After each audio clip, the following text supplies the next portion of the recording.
안녕하세요. H채널의 한창훈입니다. 반갑습니다. 2019년 3월 6일 비트코인 및 암호화폐 Q&A 시간을 시작하겠습니다. 먼저 댓글로 좋은 의견과 질문, 정보 공유해주신 분들에게 감사 말씀드리고 그럼 바로 이제 시작을 해보도록 할게요. 사뮤엘님이 써주셨습니다. 트럼프에 대한 민주당과 언론, 딥스테이츠가 왜 그토록 싫어하는지를 이 연설을 통해 조금이나마 느낄 수 있을 것 같습니다. 그래서 이 영상을 보니까 그러니까 기존의 이제 금융 세력, 일루미너티라고 얘기하는 이 글로벌리스트 대 트럼프 이렇게 해서 트럼프가 이제 대통령 선거 있기 전에 약간 금융 세력에 반대하는 그런 연설을 했더라고요. 기존의 기득권층은 국민들을 위한 어떤 정책을 펴는 게 아니라 그 소수 금융 세력을 위한 정책을 편다. 그리고 그들한테는 수천조가 이렇게 달려있다. 제가 영상은 플레이 시키지 않겠습니다. 혹시 또 저작권 문제가 있을 수 있어서 이 영상은 이렇게 여러분들 필요하신 분들은 이제 링크가 걸려 있으니까 이제 보시면 될 것 같고요. 그래서 이걸 이제 보면 이 영상을 보면 트럼프가 확실하게 이제 금융 세력에 반대하는 그 일루미너티에 반대하는 세력처럼 보이는데 그 지난번에 이제 백악관에서 리플사 관계자들 만났던 부분 그리고 리플사가 또 이제 IMF랑도 이제 연관이 있잖아요. IMF는 또 이제 금융 세력과 연관이 있습니다. 그러면 결과적으로 다 그들이 어떻게 보면 한 통속이 아닐까 이런 생각을 하게 되는데 또 연설은 이렇게 했단 말이죠. 그래서 그 부분에 대해서 제가 이제 어떤 생각을 하게 됐냐면 예전에 그 영화 있잖아요. 국가부도의 날 영화를 보면 거기서 이제 이런 장면이 나옵니다. 외국, 그 미국이죠. 미국에서 와서 우리나라 이제 차기 대통령 후보들, 여권 후보, 야권 후보, 대선 후보들한테 각자 다 사인을 받아오라고 합니다. 그때 아마 3등까지 받아오라고 했나? 아마 2등까지 받아오라고 했는지 모르겠는데, 후보들한테 다 받아오라고 해요. 무슨 얘기냐면, 우리나라, 만약에 IMF와 우리나라의 어떤 이 부분에 대해서 협약 맺은 거에 대해서 니들이 정권을 가져갔을 때 니들도 분명히 이 정책 사인한 부분에 대해서 따를 것을 미리 이제 사인을 받아오라고 합니다. 여권, 야권 다요. 그래서 그걸 보면서 금융 세력들은 지금 미국도 저는 똑같이 할 거라고 보는 겁니다. 뭐냐면 여권, 민주당이면 민주당, 아니면 공화당이면 공화당만 이렇게 후원하는 게 아니라 다, 양쪽 다 후원한다는 거죠. 민주당 후보한테도 후원을 하고 공화당 후보한테도 후원을 하지 않을까. 그래서 트럼프도 연설에서는 그렇게 이제 얘기를 했지만 어찌됐든 트럼프도 저는 그 금융세력과 아예 뗄 수는 없는 그런 관계다 이렇게 이제 보고 있습니다. 우리나라한테 했던 것처럼 생각을 해본다라고 하면요. 그래서 저는 이제 그렇게 한번 보고 있고 확실하게 근데 트럼프가 어느 쪽 사람이다 반 일루미너티다 아니면 일루미너티다 이 부분에 대해서는 정확하게 아시는 분들은 없는 것 같아요. 아직까지는. 일단은 제가 봤을 때는 제가 이제 금융 세력이라고 하면 양쪽 다 지원하지 않을까. 양쪽 다 지원해서 어차피 누가 되든 상관없게. 예. 그리고 그들이 이제 IMF 때 우리나라에 했던 것처럼 우리나라 이제 여당이 되든 야당이 되든 상관없게끔 그런 식으로 그들은 이제 일 처리를 할 것 같습니다. 그리고 이제 다음 보도록 할게요. 사쿠라님이 써주셨는데 인공호흡기로 한동안은 주식시장이 연명할 수 있지만 속에서는 썩을 대로 썩어가는 중이라고 생각합니다. 한 가지 궁금한 점이 그 인공호흡기가 언제까지 유효할까요? 제가 분산투자 관점으로 ETF에도 투자를 해보려고 합니다. 과거 2007년 차트를 보면 금리를 유지하는 1년 동안은 주식이 상승하다가 금리 인하 시점 이후로 주식이 빠지더라고요. 그렇다면 이번에도 금리를 인하할지 모르는 19년 말에서 20년 초까지는 주식이 상승할 수 있는 여지가 있을까요?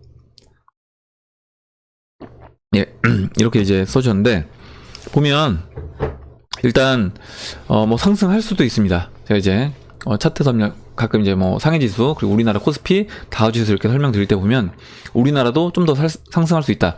근데 내가 이제 그거를, 그 상승분을 이제 먹기 위해서, 이 시장에 지금 들어가는 게 맞냐? 저한테 묻는다라고 하면, 저는, 그건 좀 위험한 것 같다라는 거죠. 그러니까, 제가 이제 항상 표현하는, 그 낭떠러지 앞에 보이는데 지금 제가 그 낭떠러지로 떨어지고 있는 차를 타는 거죠. 그래서 50m 앞에서 그러니까 총 100m가 있다라고 하면 난 한 50m까지만 타고 가다가 내리겠다라는 건데 이게 과연 가능할 것인가? 이제 못 내리면 이제 죽는 거잖아요. 그래서 차라리 그러면 그냥 처음부터 안 타는 게 낫지 않나?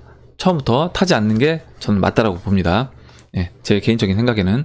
그리고 저는 이제 지난번에 영상 그 상해지수 말씀드릴 때 드렸던 것처럼 상해지수 흐름 예측할 때 올해 한 해는 2019년도 한 해는 좀 박스권 장세를 이제 보이지 않을까. 왜 그렇게 보냐면 일단 실적 자체는 좋지 않게 나올 겁니다. 좋지 않게 나올 건데 실적 자체가 좋지 않게 나오지만 실적 발표를 하고 나서 일단은 다음 또 실적 발표가 있기 전까지 시장을 끌어올릴 수 있는 거예요.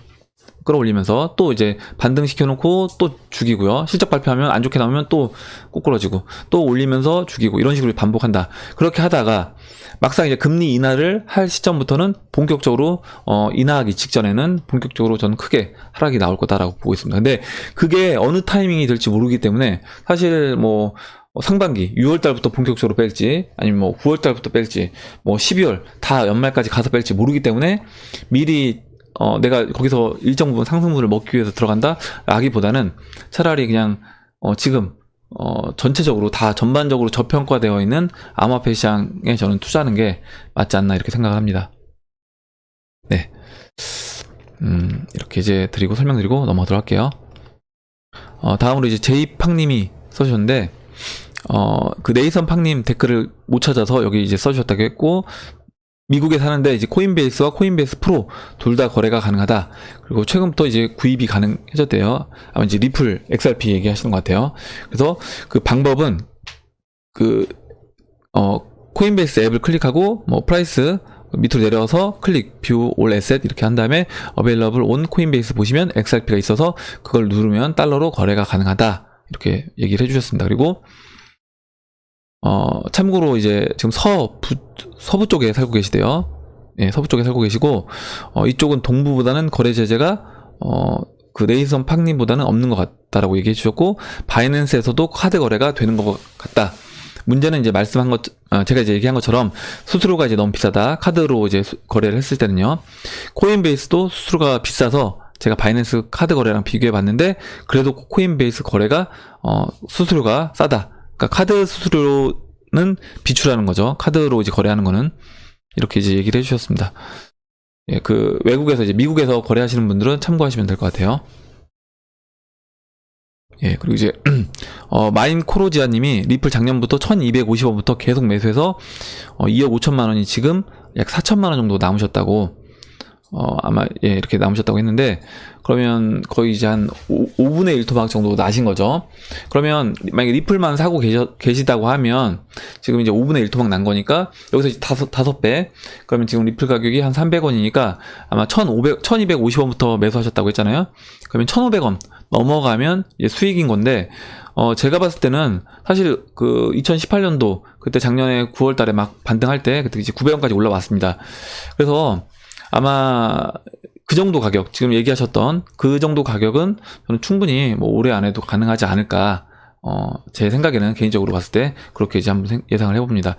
그래서 뭐, 야, 1200원에서 지금 막 징글징글하다 하는데, 이렇게 생각하셔야 될 것 같아요. 만약에 내가 이 부분을 좀 못 견딘다라고 하면, 사실 어느 정도, 물론 이제 리플 가격이 XRP 가격이 전 더 올라갈 거라고 이제 보고 있지만, 어느 정도 수익이 됐을 때 내가 막 이것 때문에 너무 스트레스 받는다. 나는 그렇다고 하면 어느 정도 이제 이익을 어느 정도 챙겨 놓으시고 그 이후에 분할로 이제 매도하시는 게 스트레스를 좀 줄이시는 방법이 될 것 같습니다. 만약에 나는 멘탈이 강해서 나는 내가 목표한 가격까지 안 오면 절대 매도하지 않겠다라고 하시는 분들은 뭐 계속 홀딩해서 가셔도 되겠지만, 그렇지 않고 막 이 하락 그 손해난 부분을 지금 5분의 1 토막 났다라고 하면 이거를 이제 못 견디다고 하시면, 성격상 그렇다라고 하면 어느 정도 이제 뭐 본전 이상 됐을 때부터 매도를 분할로라도 하시는 게 저는 맞지 않나 이렇게 생각합니다.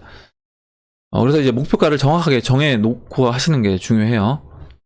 예. 그리고 다음 보도록 하겠습니다. 다음은 잠깐만요. 어디까지 지금 마인크로지안님 다음에 예, 쇼우바님, 예, TV 쇼우바님이 써주셨는데, 지난번에 그 전자레인지 댓글 언급한 거 보고 이제 빵 터지셨다고 했고, 최근 이제 저에게 남은 2달치 월급이 있는데 오늘부터 분할 매수를 했다. 그래서 사자마자 떡락하는데 이거 왜 그러냐? 그래서 분할이다 다행이다 이렇게 얘기해 주셨습니다. 그래서 제가 이제 이 부분에 대해서 드리고 싶은 말씀이 있는데 뭐냐면, 여러분들 보통 이제 사신 다음에 빠지면 어떤 생각이 드시냐면, 내가 분할 매수하기 잘했다. 그래서 이제 분할 매수해야 되겠다 이런 생각을 하십니다. 그래서 처음에 다 안 사기 잘했다 이런 생각을 하시죠. 근데 조금 사다가 딱 올라가게 되면 또 어떤 생각이 드냐면, 다 살 걸, 밑에 그래 빠졌을 때 다 살 걸, 이런 식으로 이제 생각이 또 바뀐다는 거죠. 그래서 항상 매매를 이제 계획대로 매수도 그렇고 아까 이제 매도도 마찬가지입니다. 아까 이제 제가 방금 전에 이제 말씀드렸던 것처럼 뭐 XRP도 그렇고 다른 비트코인도 마찬가지고 내가 나는 이렇게 매도를 하겠다라고 하고 매도 계획을 세우시고 그거대로 이제 매도를 해야지 후회가 없지. 이거를 매수도 마찬가지예요. 매수도 나는 이대로 매수하겠다라고 하면 여기서 매수하고 또 빠졌어요. 빠졌어도 그때는 이제 후회하지 말아야 된다는 겁니다. 내가 만약에 뭐 100이라는 자금을 매수를 하는데 내가 여기서 좀 바닥 같아서 다 샀습니다. 난 다 사기로 결정했어요. 사게 되면 그때 그 이후에 빠졌다라고 해서 후회할 필요 없다는 거죠. 근데 대부분 이제 빠지게 되면 아우 괜히 다 샀네 이렇게 이제 후회하는데 또 올라가게 되면 이때 다 살 걸 이렇게 후회하고 그래서 항상 이제 계속 후회가 남다. 그런 후회가 이제 안 남게 하려면 결과적으로 이제 매매에 대해서 내가 계획한 대로 매수도 그렇고 매도도 그렇고 항상 계획한 대로 하는 게 중요하다. 예, 이 부분을 이제 말씀을 드리고 넘어가겠습니다. 예, 그리고 다음 분은 이제 국대엄마님, 이제 제2국대엄마님이 써주셨는데, 이제 비슷한 얘기예요. 저점이라고 생각해서 샀더니 내려가고 또 내려가고, 분할해서 이제 매수하고 있는데, 나머지 시드는 이제 남겨두려고요. 이렇게 해서 얘기를 해주셨는데, 이제 아까 말씀드렸던 것처럼 여기서 만약에 계속 올라간다라고 하면, 그때 다 살 걸 그랬나? 사람들이 이런 후회를 한다는 거죠. 근데, 분할로 이제 매수하셨다라고 하고, 그 원칙을 지켜서 했다라고 하면 후회할 필요가 없다, 우리는. 예, 매도도 마찬가지고요. 그거들 원칙대로 이제 안 했을 때가 후회가 되는 거죠. 내가 원래 계획대로 매도를 안 했을 때, 또 매수를 안 했을 때가 후회가 되는 거지, 계획대로 하셨다라고 하면 후회하실 건 없는 거다라고 보고 있습니다. 그리고 이제 올해도 돈을 못 버는 건지 정말 힘드네요. 그래서 물론 장기적으로는 늘 긍정이지만 참 쉽지 않다. 이렇게 얘기를 해주셨습니다. 그리고 다음 보도록 하겠습니다. 이제 윌로우 킴님이 써주셨는데, 현재 조금 많은 액수로 30% 정도 손실 중인데 지금 일부 물량 손절로 다시 매수하는 건 어떤지요? 앞으로 더 떨어질 거라고 하시는 분들이 있어서 어찌하는 것이 좋을지요? 답답해서 이제 눈팅만 하다가 질문 드립니다. 그래서 이제 제가 답변을 안 드렸어요. 안 드린 이유가 김동준 님이 제가 이제 하고 싶은 말을 써주셔서 제가 굳이 이제 답변 안 드려도 될 것 같아서 안 드렸습니다. 그러니까 제 똑같은 의견이에요. 김동준님하고. 김동준님이 이제 써주신 의견을 읽어보겠습니다. 현 구간에서 팔고 아래에서 잘 매수할 수 있으면 파는 게 정답입니다. 하지만 반대로 팔고 올라간다면 손해를 보게 되니까 어떤 확률이 높은지 본인이 판단하고 그걸 이제 수행해야 된다. 그래서 만약 내가 팔고 나서 나는 이제 뭐 2,000달러, 2,500달러에 사겠다라고 해서 기다리고 있는데 중간에 이제 안 오고 반등이 딱 나왔어요. 그래서 올라가는데 4,200달러를 돌파합니다. 이렇게 됐을 때, 아니면 지금 120일 이평선이 내려오고 있는데 제가 이따 오후 영상에 말씀드리겠지만 이 120일 이평선을 돌파를 했어요.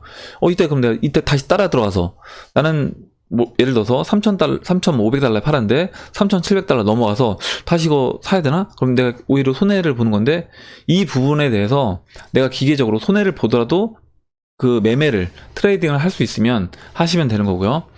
아니면 내가 만약에 난 이 가격 올 때까지 절대 안 사겠다 라고 얘기를 해서 계획을 세운 다음에 나는 이 가격이 안 와서 내가 만약에 안 사게 되면 난 그냥 안 사고 말겠다 라는 식으로 딱 하게 됐다라고 하면 그대로 하시면 되는 겁니다. 아까 얘기했던 것처럼 그 매매 계획을 내가 잘 수행할 수 있는지, 제가 그래서 그 단타를 하지 말라고 말씀드리고 지금 시점은 그냥 매수 관점으로만 접근하라고 말씀드리는 이유가 사실 그 부분입니다. 뭐냐면 개인 그 매매하시는 분들, 저도 마찬가지예요. 저도 마찬가지로 개인 트레이딩을 하시는 분들이 여기서 손절하고 올라가면 내가 추격 매수하고, 이게 거기서 다시 또 이제 빠지면 빼서 차트가 깨지면 다시 또 손절하고, 이거를 과연 내가 할 수 있는가? 내가 그 트레이딩을 할 수 있는 실력이 되면 하셔도 되겠지만 저도 그게 잘 안 되기 때문에 저도 제 차트를 보고 해도 손절, 그리고 손절한 다음에 다시 또 재매수, 이게 쉽지 않다는 거죠. 그래서 저 같은 경우는 뭐냐면 차라리 내가 봤을 때 싼 영역이면 그냥 나는 차라리 여기서 장기적으로 보고 그냥 다 매수 관점으로 접근하겠다. 매매를 하더라도 저는 교체 매매만 하는 겁니다. 뭐냐면 알트코인들 중에 지금 먼저 치고 올라갔던 종목들을 매도해서 일정 부분 싼 종목으로 매수한다거나, 아니면 이제 예를 들어서요. 그러니까 예를 든다라고 하면 지난번에 이제 올라갔던 뭐였죠? 웨이브라든가 트론이라든가 이런 게 내가 갖고 있다라고 하면 그 라이트코인 이제 치고 올라가서 어느 정도 이제 고가 영역이다라고 판단이 되면 링크도 마찬가지고요. 이런 식으로 매도를 해서 아직 올라가지 않은 종목들로 매수하는 이런 매매는 상관이 없는 겁니다. 왜냐면 포지션을 그대로 가져가는 상태에서 포트폴리오만 변경하는 거예요. 비중만 조절하는 거고, 이렇게 하는 건 제가 스트레스 안 받고 매매를 하는데, 여기서 이제 물려도 마찬가지입니다. 그러니까 제가 어제 제가 그 비트코인을 대시로 바꿨던 시점보다 지금 더 빠져 있다라고 말씀드렸잖아요. 저는 그래도 이제 그 부분은 스트레스 안 받습니다. 근데 만약에 제가 포지션을 매도를 한 다음에 그냥 현금만 들고 있는 상태에서 날아가 버리면 저는 이제 그게 스트레스거든요. 그래서 저는 이제 그런 매매는 하지 않고 교체 매매만 주로 한다. 예, 그래서 지금 윌로킴님 질문해 주셨던 부분도 저는 이제 본인이 알 거예요. 본인 스타일을. 나는 내가 해보니까 이걸 못 견뎌한다. 내가 매도한 다음에 막 날아가면 못 견뎌한다라고 하면 그렇게 하시면 안 되는 겁니다. 매도한 다음에도 나는 이 가격 올 때까지는 절대 안 사고 난 버틸 수 있다. 스트레스 안 받고. 그럼 이제 그렇게 하셔도 되는 거고요. 그래서 이제 그 기준을 본인이 잘 아니까 본인 성격을 파악해서 그렇게 매매 기준을 정하신 다음에 매매를 하시면 되겠습니다. 다음으로 그다음에 이제 송기봉님이 써주셨어요. 그리고 이제 독학님이 불장은 오긴 하는 건지 얼마나 더 기다려야 하는 건지 하루하루 이제 호가창 보기 힘들다 얘기해 주셨는데, 만약 호가창 보는 게 스트레스라고 하면 저는 차라리 이제 그 앱을 지우시고 안 보는 게 좋다. 네, 차라리 안 보고 나중에 그 뭐 메이저 어떤 뉴스 이런 데서 야 암호화폐 시장이 뭐 전고점을 넘어갔다 이런 기사가 나왔을 때 그때 이제 앱 다시 까셔서 그때 이제 보셔도 될 것 같습니다. 예, 아니면 그냥 원하는 가격에 매도 깔아놓으시고 그냥 진짜 앱 지우시는 게 나을 수도 있어요. 다음은 이제 홍기봉님이 이제 써주셨는데, 다우에 대한 이제 의견 써주셨고, 강세장에는 이제 알트로 먹고, 약세장 진입 시에는 비트나 리플로 갈아타는 전략을 구사해야 하는 건지, 왔다리 갔다리를 잘 해야 할 것 같다. 이게 교체 매매를 잘 해야 할 것 같다. 이렇게 얘기해 주셨습니다. 그렇게 하다가는 이제 그냥 포트폴리오를 짜고 우직하게 그냥 쭉 끌고 가는 게 맞는 건지, 아니면 이렇게 교체 매매를 하는 게 맞는 건지. 제가 지난번에 그 어떤 분이 이제 글을 써주셨는데, 구독자분 중에서 뭐 이더리움을 팔아서 리플을 샀는데, 리플인가 스텔라를 사셨는데 이더리움은 올라가는데 막 리플이 떨어지니까 너무 스트레스를 받으신다는 거예요. 이거 어떻게 해야 될지 모르겠다. 그래서 그런 본인 성격이 만약에 그런 거를 못 견뎌한다라고 하면 그 교체 매매도 하시면 안 되는 겁니다. 교체 매매도 하지 마시고 그냥 포트폴리오 짠 다음에 들고 가셔야 되는 거예요. 본인이 성격이 많이 그렇다라고 하시면. 그래서 내가 이제 그런 부분에 대해서 교체 매매를 좀 기계적으로 내가 매매 계획을 세우고 뭐 50%는 홀딩, 나머지 50% 가지고 교체 매매를 할 수 있다. 아니면 이게 이제 그 와사비님처럼 어떤 봇을 이용해서 봇 프로그램을 이용해서 이제 매매를 하시면 좀 더 좋겠지만, 만약에 이제 그게 여건이 안 된다라고 하면 저는 이제 거래소에서 나중에 이제 그런 프로그램도 이제 제공해주는 거래소가 이제 있을 거라고 보는데, 만약 여러분들이 이제 그게 안 된다라고 하면 그냥 저는 홀딩하는 게 맞다. 예, 포트폴리오 짜신 다음에 그냥 홀딩해서 가져가시고요. 만약에 내가 이제 그게 된다라고 하면 교체 매매 하시는 게 되는 거고, 난 교체 매매가 아니라 나는 트레이딩 적극적으로 할 수 있다라고 하면 적극적으로 하시면 되는 겁니다. 그 부분은 여러분들 성격에 맞게끔 매매를 하시면 될 것 같아요. 다음으로 잠깐만요. 그 오연희님이 써주셨어요. 오늘 하락장을, 그러니까 다시 이제 반등을 새벽에 했습니다. 근데 이제 그 하락하는 거 보고 피식 웃음이 나왔습니다. 얼마나 흔들면 올라가려고 하나요? 또 한편으로는 부푼 기대를 하는 자신을 보고 웃었습니다. 어이도 없고요. 그래서 약간 지금 아마 이제 존버하고 계신 분들은 제가 봤을 때 거의 약간 이 오연희님처럼 이런 마인드 거의 이제 초월한 뭐 세력이 흔들면 흔드는 대로 니들이 뭐 날 죽이면 죽이나 보다. 니들이 알아서 해라. 그래서 이런 분들은 제가 봤을 때는 거의 이제 멘탈이 거의 멘탈 갑이라고 하잖아요. 그래서 거의 멘탈이 이제 갑이 된 그런 상황일 것 같습니다. 그래서 아마 제가 오연희님 같은 분들은 아마 여기서 더 빠져서 뭐 2,000달러 가도 안 털리실 것 같아요. 제가 봤을 땐. 그리고 다음 보도록 하겠습니다. 그 요소님이 이제 트론 스텔라 말씀드렸고, 그다음에 이제 정재민님이 어피트 리플 호가창 이론 단위로 몇십만 개씩, 많게는 100만 개씩 매수 걸려 있던데 어떤 의미일까요? 얘기를 해주셨고, 호가창에 이제 걸려 있는 것에 큰 의미를 이제 전 두지 말라고 이렇게 말씀드렸습니다. 무슨 얘기냐면, 실제로 거래가 이루어져서 거래량이 터진 게 중요하지, 호가창에 이제 매수 잔량, 그리고 매도 잔량 많은 거에 대해서, 왜냐면 걔네들 그냥 보실 수도 있고요. 보시 아니라 그냥 그거 자체로 어떻게 보면 이제 심리적으로 압박을 주려고 하는 걸 수도 있습니다. 무슨 얘기냐면, 막 매도 잔량 엄청 깔아놓은 상태에서 마치 이 가격은 넘기 힘든, 만약에 리플이 400원대 매도 잔량이 막 몇백만 개가 깔려 있는데 야, 이 가격 못 넘는 거 아니냐, 이렇게 생각하실 수 있는데 저는 그런 거 아니다. 만약에 실제 세력이 올리려고 하면 그 정도 물량 소화할 수도 있는 거고요. 소화되기 전에 그 매도 잔량 깔아놓은 애들이 빼기도 합니다. 그래서 실제로 호가창에 그냥 깔려 있는 거는 크게 문제가 되지 않는다. 그 부분은 뭐 보실 수도 있고, 실제 약간 그런 호가창을 보시는 분들을 좀 위협하거나 심리적으로 좀 부담감을 주기 위해서 그렇게 하기도 한다. 주식시장에서도 마찬가지예요.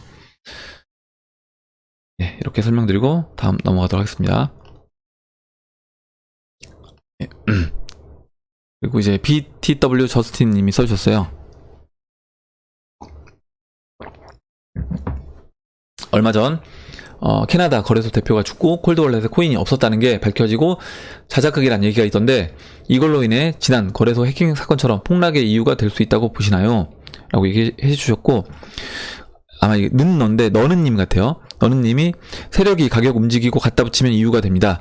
떡상할 땐 악재 나와도 씹히고 떡락할 때는 호재 나와도 그냥 붙입니다. 해킹이라고 무조건 떡락도 아니더라고요. 맞습니다. 맞고 이제 거래소 그리고 은행도 이제 이왕이면 뭐 작은 중소은행이 아닌 우리가 이제 이름 있는 뭐 대형은행들 이용하잖아요. 뭐 국민 제1금융권이라고 하는 뭐 국민은행이라든가 뭐 하나은행, 이런 은행들, 신한은행을 이용합니다. 그 이유가 뭐냐면 사실 작은 중소은행들은 좀 불안한 거잖아요. 얘네가 과연 내가 맡긴 돈, 특히 만약 내가 맡기는 돈이 큰 돈이라고 하면 이 맡긴 돈을 얘네가 잘 보관해서 나중에 줄 수 있을 것인가, 이 부분이 이제 불안한 겁니다. 암호화폐 거래소도 저는 마찬가지라고 보는 거예요. 암호화폐 거래소, 우리가 큰 거래소를 이용하라고 이제 말씀드리는 게 사실 이제 그런 부분입니다. 작은 거래소는 언제 어떻게 될지 모른다.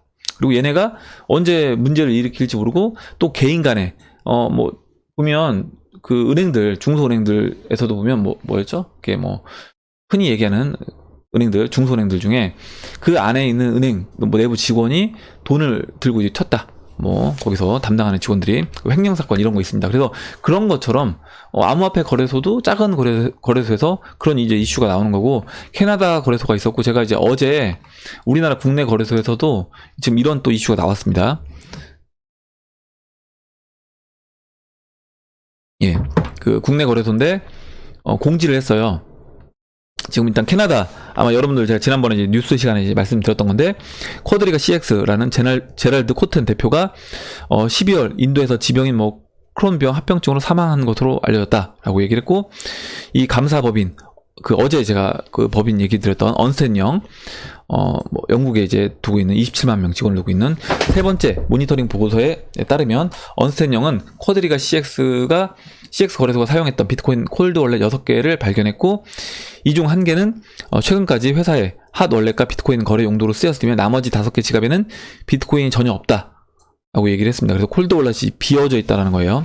그래서 이게 결국 이제 그 코튼 대표가, 코튼이라고 했는데 제가 코튼 대표가 코인을 횡령했다거나 거래소가 코튼 대표의 사망에 거래소 자산을 숨겼다는 등의 이제 의혹이 제기됐다는 겁니다. 그래서 지금 이 부분과 이제 관련돼서 지금 죽은 줄 알고 이 사람이 죽어서 이 프라이빗 키를 다시 열 수가 없기 때문에 이 비트코인이 없어졌다라고 얘기를 했는데, 그 콜드월렛을 들여다 보니까, 주소를 확인해 보니까 비트코인이 없는 거예요. 야, 그러면 이거 니들이 그 대표가 진짜 죽은 게 맞냐? 그리고 만약 대표가 죽지 않았다라고 하면 뭐 죽었든 죽지 않았든 상관없이요, 이거를 니네 거래소가 빼돌린 거 아니야?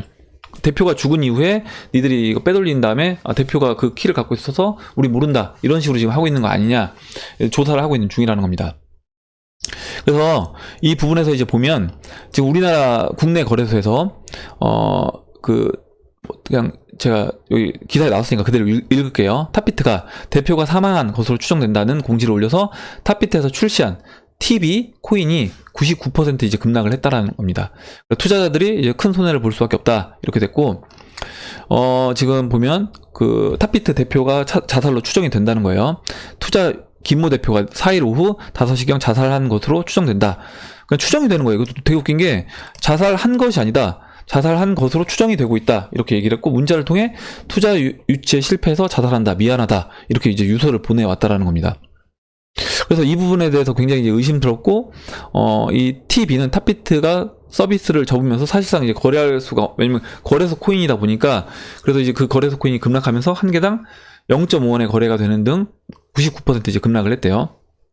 그래서 이제 이 코인을 들고 있던 투자자들이 손해를 보게 된 건데, 이런 부분이 이제 문제가 될 수 있는 겁니다.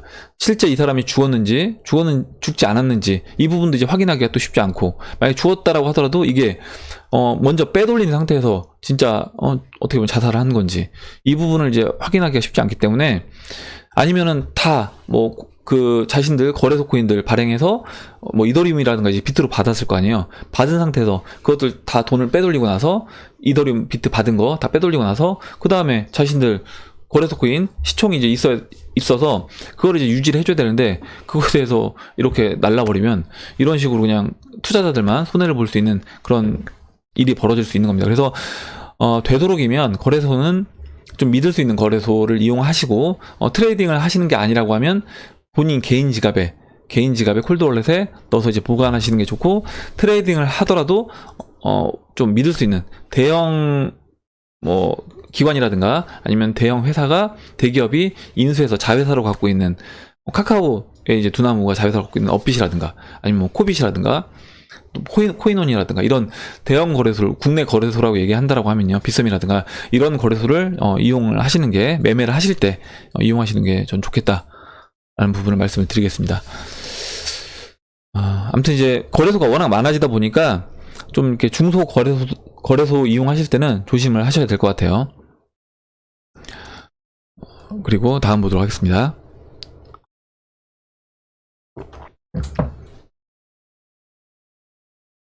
다음으로 잠시만요. 예, 썬님이 적어주셨는데, 이더페이라고 이제 들어보셨나요? 지인이 외국 거래소에 상장되었고 지금 상용화되고 있다고 하던데 의아하고 궁금합니다. 이렇게 써주셨는데, 일단 제가 이제 이 지인분이 물어보신다라고 하면 지난번에 한번 말씀드렸어요. 뭐냐면, 지인분이 꽂혀가지고, 이거에 완전 꽂혀가지고, 야, 이거 하지 말아라 하면 그래도 합니다.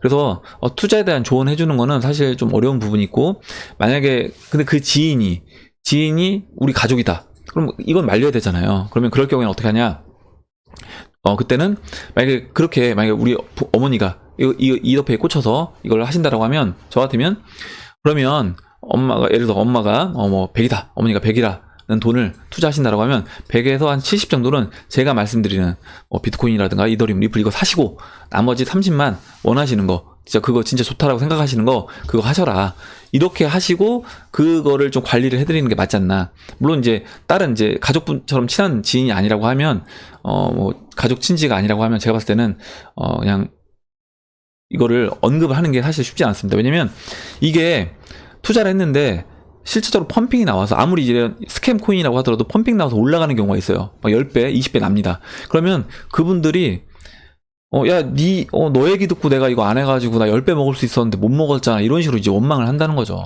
나중에 10배 갔다가 꽝이 돼도, 10배 갔다가 꽝이 돼도 자기는 10배에서 팔 수 있었다, 이렇게 이제 생각을 합니다, 사람들이 대부분. 그래서 되도록이면 그런 조언은, 투자 조언은 제가 볼 때는 해주는 거는 쉽지 않고 어렵다. 그래서 본인이 이제 그냥 본인 알아서 판단을, 내가 봤을 땐 이런 것처럼 보이는데 판단은 네가 해라, 이런 식으로 이제 얘기를 해줘야지 올라갈 수도 있기 때문에 그런 거죠. 그래서 그렇게 얘기해 주시고, 만약에 가족이라고 하면, 가족들은 아까 얘기 드린 것처럼 그런 식으로, 만약에 진짜 꽂혀서 가족분이 한다라고 하면 일정 부분만 하시고, 나머지는 믿을 수 있는 비트, 이더, 리플 이걸로 하셔라, 이렇게 이제 얘기를 해주시면 될 것 같습니다. 그리고 이제 썬님이 한 가지 더 얘기를 해주셨어요. 뭐냐면 1년 내내 오른다 소리를 들으며 이제 지켜보고 있는데 너무 지친다. 암호화폐조차도 거대한 사기 조직이 아닌가 하는 의문이 생길 정도다, 이렇게 이제 얘기해 주셨고, 만약에 제가 봤을 때는 뭐냐면 이제 이거예요. 그러니까 저는 사실 제가 이 시장에 대해서 이 기관들이 지금 이 시장에 들어오기 위해서 준비하고 있는, 세팅되고 있는 그런 과정들을 계속 제가 보잖아요. 매일 어떻게 보면 기사를 찾아서 여러분들한테 이제 말씀드리고, 또 여러분들이 이제 저한테 정보 공유해 주신 거, 그런 것들을 제가 계속 보면서 저는 이제 이 시장에 대해서 확신이 있습니다.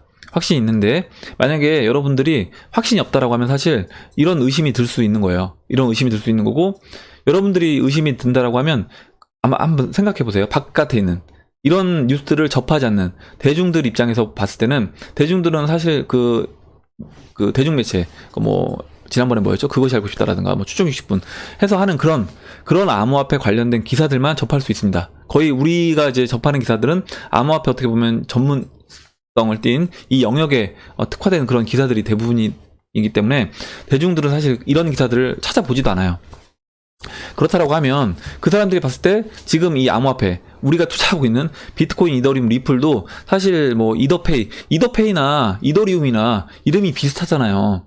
그러니까 이름도 일부러 이렇게 어떻게 보면 이렇게 짓는 거죠. 뭐 비트코인 따라서 뭐 비트페이 뭐 이런 식으로 이름 짓고요. 제가 그래서 지난번에 뭐 비트코인 이름 비슷하게 뭐 비트코인 뭐 캔디 뭐 비트코인 뭐뭐뭐 땡땡땡 이런 식의 코인들이 굉장히 많습니다. 그러면 이런 거를 이제 사람들은 보고, 바깥에 있는 대중들은 사실 우리가 투자하고 있는 상위 10위 안에 있는, 뭐 상위 30위 안에 있는, 뭐 진짜 우리가 봤을 때 좋다라고 보는 이더리움, 리플, 비트코인 이런 코인들도 사실 그런 시각으로 보고 있을 거다. 그런 식으로 이제 보기 때문에 당연히 이렇게 손가락질하고 안 좋게 보고 투기꾼으로 보고 대박을 노리는 그런 사람들로 이제 볼 수 있다는 거죠. 그래서 이런 부분은 좀 충분히 제가 이해가 됩니다. 이해가 되고 이 부분에 대해서 좀 더 이제 공부를 해보시고 자료를 찾아보시면, 이 시장이 진짜 사기가 아니라 이거는 가는 시장인 거구나, 이건 갈 수밖에 없는 시장인 거구나, 이 부분을 이제 아실 수 있을 것 같아요. 예. 이렇게 설명드리고 마무리하겠습니다. 마지막으로 이제 한 분만 더 보고 끝내도록 할게요. 부루저님이라고 제가 읽어야 될 것 같은데, 읽어보겠습니다. 트론에 대해서 어떻게 생각하시나요? 스캠이라는 오해도 받고 시간이 흘러도 그런 생각 가지신 분들이 계시고, 심지어 아직도 잡코인 정도로만 인식하는 분들도 계시더라고요. 라고 얘기해 주셨고, 저도 예전에, 사실 트론이 예전에 미드업 할 때 어떻게 했냐면, 우리나라에서 2017년도인가요? 미드업 할 때 그때 막 무슨 연예인들인가 아니면 무슨 뭐였죠?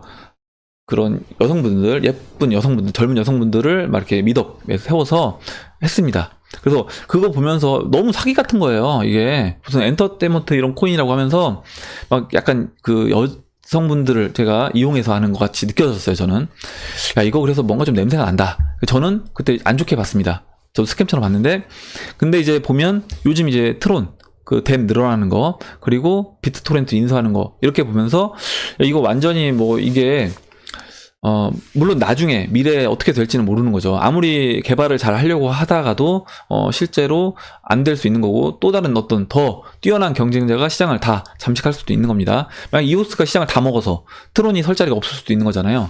그렇게 될 수도 있는 건데, 그런 부분은 알 수 없지만 지금 하고 있는 일들을 보면 트론이 그냥 완전 진짜 제가 이제 평가할 때 이거는 완전 스캠이다 라고 하는 그런 코인은 아닌 것으로 저는 보고 있습니다. 그리고 어제 제가 기사에서 말씀드렸던 것처럼 테더와랑 이제 또 조인해서 협력해서 올해 하반기에 뭐였죠? 트론 덱 안에서도 테더와를 이제 거래할 수 있게끔 이렇게 한다는 거 보면 트론이 잡코인, 지금 누가 흔히 얘기하는 잡코인은 아니다라고 저는 보고 있고, 그리고 이제 트론 덱들 보면 그 덱 수가 적지 않습니다. 지금 이제 덱 리뷰라는 사이트가 있어요. 덱 리뷰라는 사이트가 있고, 여기 가시면 뭐 이오스 덱들 이렇게 쭉 있습니다. 그리고 이오스 덱 보면 24시간 사용자가 엔드리스 게임 같은 경우는 이제 37,800명이 이제 이용을 하고요. 뭐 빙고벳 같은 경우는 13,000명, 12,000명, 뭐 7,000명 이렇게, 그래서 거래를 꽤 많이 이렇게 사용자가 있는 그런 덱들이 있습니다. 그리고 이제 트론을 보면 트론도 지금 뭐 에픽 드래곤 이런 거는 게임 같은데, 이런 건 이제 해보진 않았지만 10,000명 정도 하고 있고요. 24시간. 그리고 뭐 크레이지 독스 라이브 이런 것도 6,500명. 트론 윈도 뭐 4,000명 이렇게 있습니다. 그래서 보시면 이게 다 뭐 게임 관련된 덱들이 좀 많긴 한데, 카지노 뭐 게임 이런 거요. 근데 이렇게 상당히 많은, 지금 보시면 이게 다 트론 덱입니다. 굉장히 많잖아요. 그래서 총 개수가 이제 96개네요. 더 되는군요. 예. 지금 더 됩니다. 계속 내릴수록 계속 나오는데, 예, 상당히 많습니다. 그래서 뭐 계속 나와서 190개가 넘네요, 지금. 이렇게 트론 덱들이 굉장히 많고, 이런 여러 가지 덱들 중에 진짜 이제 사용자가 많은, 아까 이제 이오스는 막 6만 명이었나요? 이렇게 사용자가 있고, 오히려 이제 이더리움보다 아마, 이더리움 보면 뭐 라이브 피어 이 지금 대비 24시간 사용자가 3,400명이에요. 그래서 오히려 이제 이더리움 뎁들보다 트론 뎁 그 유저가 더 많습니다. 1위를 봤을 때는. 물론 뎁 숫자는 이제 이더리움이 더 많겠지만요. 그래서 이런 것들을 보면 뎁만 봐도 트론이 제가 봤을 때 이제 이오스 다음으로 오히려 뎁 활성화는 좀 더 잘 되고 있는 거다라고 보고 있고, 제가 이제 이오스를 좋게 보는 이유도 이오스 뎁들이 지금 보시는 것처럼 이렇게 실제 좀 사용자가 많이 생기고 있는 이런 뎁들이 많이 있어서 여기서 진짜 좀 킬러 뎁이라고 하잖아요. 우리가 흔히 얘기하는 이런 킬러 뎁이 하나 나와준다라고 하면 그때 이런 이오스도 크게 어떤 성장할 수 있는 그런 계기가 되지 않을까. 트론도 마찬가지고요. 이더리움도 마찬가지입니다. 어떤 플랫폼에서 킬러 뎁이 먼저 나오느냐, 이게 그 킬러 뎁이라고 하면 이렇게 몇만 명 이게 아니라 제가 봤을 때는 한 유튜브처럼 막 동시 접속자 수가 아니면 세계 많은 사람들이 이 플랫폼 이 뎁에서 많은 시간을 할애하는 그런 뎁이 나와준다라고 하면, 요즘에 이제 넷플릭스 막 우리나라 사람들도 많이 하고 있는데 그런 어떤 플랫폼이 나온다라고 하면 저는 그때는 그게 이제 킬러 뎁이 될 것이고 암호화폐 시장도 그때 본격적으로 진짜 상승할 수 있는 그런 때가 되지 않을까 이런 생각을 해봤습니다. 예, 그럼 이상으로 2019년도 3월 6일 비트코인 및 암호화폐 Q&A 시간을 마치도록 하고요. 오늘 나온 얘기들 중에 여러분들 의견, 그리고 여러분들 뭐 궁금하신 질문, 그리고 또 여러분들 같이 정보를 공유하고 싶은 내용 있으시면 정보를 공유해 주시면 같이 이야기해보는 시간을 가져보도록 하겠습니다. 영상이 도움이 되셨다면 좋아요와 구독 버튼, 그리고 알림종 버튼을 눌러주시고 댓글 남겨주신 분들한테 다시 한번 감사 말씀 드리겠습니다. 감사합니다.